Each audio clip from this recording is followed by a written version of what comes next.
বিসমিল্লাহির রহমানির রহিম। আসসালামু আলাইকুম। Welcome back to my channel Jemi's cooking and beauty. বন্ধুরা, আপনারা সবাই কেমন আছেন? অবশ্যই কমেন্ট বক্সে কমেন্ট করে জানাবেন।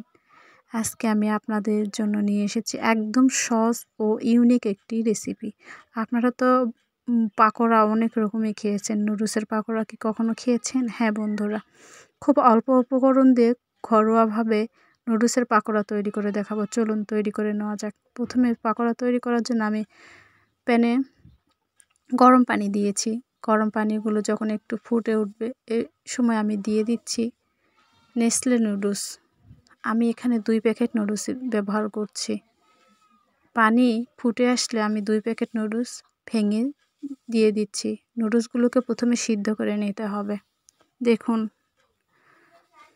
এভাবে নেড়েচেড়ে 2 মিনিট নুডলসগুলোকে সিদ্ধ করে নিতে হবে। নুডলসগুলো সিদ্ধ হয়ে গিয়েছে। আমি একটু নেড়েচেড়ে দেখে নিচ্ছি যে নুডলস সিদ্ধ হয়েছে নাকি। দেখুন, নুডলসটা সিদ্ধ হয়ে গিয়েছে। এখন চুলা থেকে নামিয়ে পানি ঝরিয়ে নিতে হবে। পানি ঝরিয়ে ঠান্ডা করে নিতে হবে। চুলা থেকে নামিয়ে পানি ঝরিয়ে আমি ঠান্ডা করে নিয়েছি। এখন এর মাঝে দিয়ে দিচ্ছি কয়েকটা কাঁচামরিচ কুচি, পেঁয়াজ কুচি।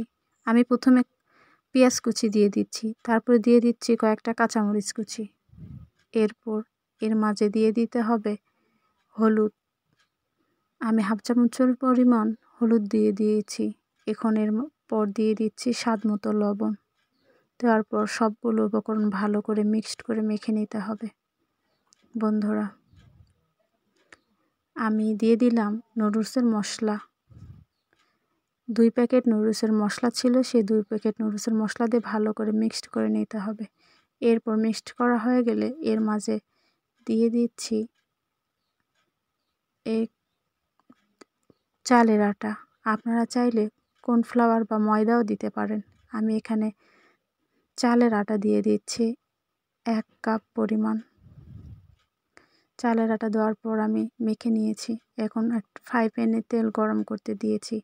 তেলগুলো গরম হয়ে আসলে আমি পাকোড়া আকৃতি দিয়ে সবগুলো একটা একটা করে এভাবে দিয়ে দিয়েছি।